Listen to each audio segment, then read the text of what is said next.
Bonjour à tous et à toutes, et c'est les cours de civilisation de l'Institut supérieur des langues.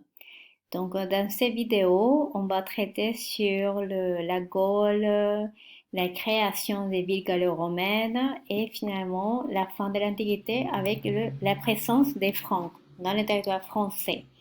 Donc là, vous voyez, c'est un peu une image qui représente les Gaulois, la façon de vivre, la façon de s'habiller et d'être en communauté. Et oui, là, on a le célèbre communauté gaulois historique et c'est le Astérix et Obélix, la bande dessinée. Et là, on voit la carte, donc le monde romain avant la conquête de la Gaule. Et là, vous voyez tout ça, ce qui est en jaune, c'est l'Empire romain. Et oui, bien sûr, tout ce qui est en vert, c'est les peuples celtes. Donc les Celtes, c'est la racine des Gaulois, mais aussi des Britanniques. Et bon, qu'est-ce que ça se passe? C'est qu'il y aura cette présence, cette volonté de territoire romain d'essayer agrandir encore plus. Et là, on a l'intervention de Jules César. C'est un personnage historique important et elle est poussée par une double motivation à envahir les Gaules. Et c'est parce qu'il y a ces menaces entre les frontières et l'assise politique. Et de cette façon, donc, s'il y aura cette annexation de territoire, il y aura plus de contrôle sur les territoires et les adversaires. Et oui, donc l'histoire nous montre qu'il y a cette guerre des Gaules et, ça s'est passé à Alexia. Ça, c'est la vue des lignes des Romains. Et là, on voit ce célèbre tableau où c'est les chefs des Gaulois, Vercingétorix, qui jette ses armes aux pieds de Jules César. Et là, bon, Vercingétorix est fait prisonnier et mené à Rome où il va mourir. Et au César, il va entrer victorieux à Rome et devient empereur. C'est là que ça commence l'Empire romain. Et avec cet empire romain, il y a toutes ces périodes de l'histoire qu'on connaît comme la Pax romaine ou la paix romaine. Et il y aura ces fortifications de l'empire romain et ça va durer longtemps dans l'histoire. Et ça, c'est l'effet des créations des villes gallo-romaines. Donc les Gaulois qui vont s'intégrer et c'est l'économie qui va prospérer, il y aura ces paix, ces périodes de paix, les modes de vie de chacun changent pour calquer celui tant envié des romans. Là, on a un extrait de BD, de bande dessinée de Astérix Obélix. Et il y a ces personnages qui demandent ben oui, au César, nous n'avons pas de souvenir de la guerre de Gaulle. Et là, c'est sans commentaire. Oui, parce que pour lui, oui, c'était très difficile. Et donc, les villes gallo-romaines se caractérisent par rapport à l'architecture et les bâtiments. Donc, il y aura des périodes des bâtiments par rapport des routes, des ponts, pour faciliter le déplacement de l'armée et aussi le transport des marchandises. Et là, on a un exemple de toutes les présences de l'influence romaine dans le territoire français. Il y aura des termes, il y aura les voies romaines, la façon de construire, et là, ce qu'on a traité l'autre fois, les ponts du Gard, situé à la ville de Nîmes, qui c'est aussi un aqueduc. Les conséquences de cette aussi ville gallo-romaine, il y aura ces répartitions qui va couper l'empereur en trois les territoires français. Donc, et là, on voit déjà des noms que ça nous devient proche. L'Aquitaine, aujourd'hui la nouvelle région de Nouvelle-Aquitaine, lyonnaise, Belgique. Donc, ça sera les trois Gaules. Et les Gaulois qui vont s'intégrer à l'armée romaine les Romains qui vont imposer l'impôt aussi aux nobles gaulois. Il y aura le latin qui va se parler et les Gaulois, ils vont transmettre aux Romains le savoir-faire dans l'artisanat et l'agriculture. Donc, en échange, les Romains vont introduire de nouvelles cultures. Les vignes, que aujourd'hui, la France est très connue par rapport au vin, et l'olivier. L'olivier, c'est une plante euh, surtout dans la région de Méditerranée. Dans la campagne, on retrouve des fermes gaulois en bois et en terre, donc qui vont commencer à s'appeler comme des villas, des villes. Et il y a aussi une vidéo que je vous invite à regarder sur les cas des lutèces. Et il y aura à Paris, notamment, il y aura ces présences de termes de Cluny jusqu'à maintenant. Et là, les termes donc, ont été construits pour donner alimentation en eau à la capitale, mais aussi au jardin de Luxembourg. Et il y aura ce célèbre architecte, Vitruve, qui va donner une nouvelle façon de s'organiser à la ville et par rapport au temps de la civilisation romaine.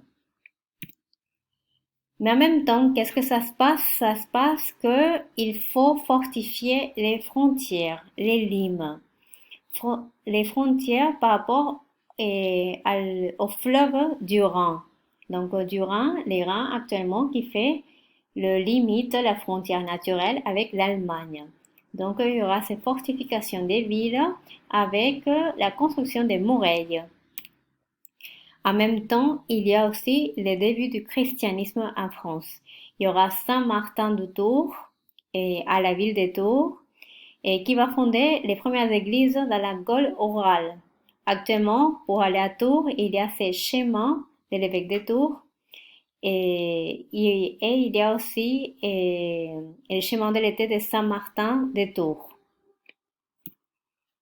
Oui, donc en même temps, il y a la religion, le christianisme qui va apparaître dans le territoire français et aussi il y a ces fortifications du Rhin.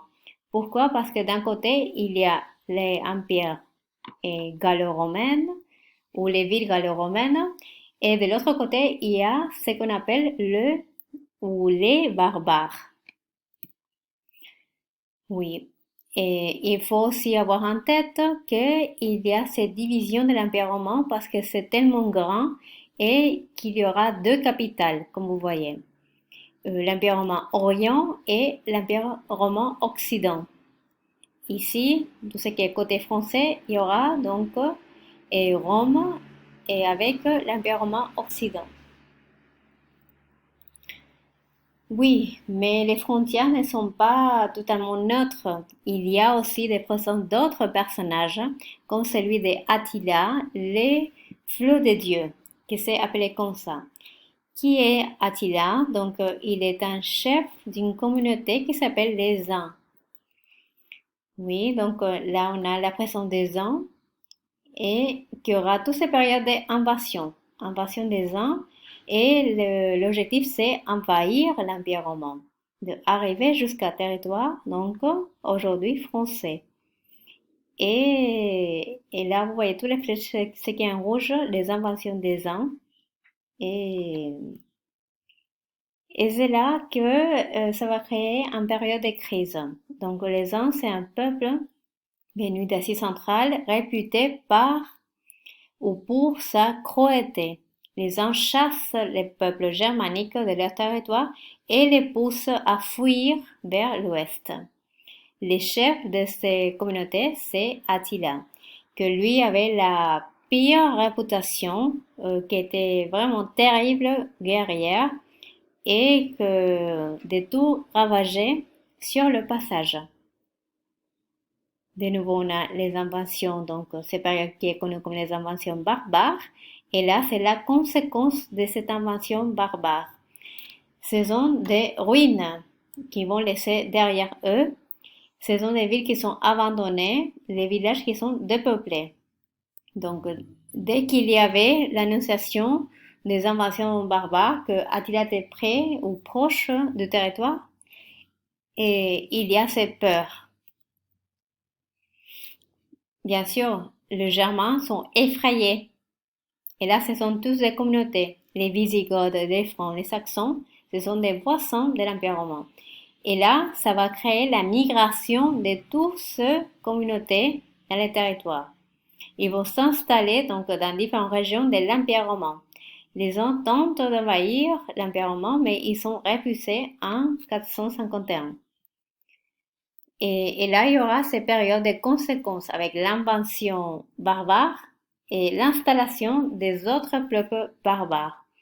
On appelle barbares donc toutes les communautés hors l'Empire romain. Et là, c'est par exemple le cas des Francs. Les Francs qui vont s'installer en Gaule avec leur chef qui s'appelle Clovis. Et Clovis va devenir le premier roi des Francs. Les Bourgognes qui vont s'installer au sud-ouest de la Gaule et les Angles et les Saxons qui vont s'installer actuellement où se trouve Angleterre. Donc là, vous voyez toutes les origines de ces pays actuellement. Et là, donc, on a l'installation des Francs dans l'Empire romain.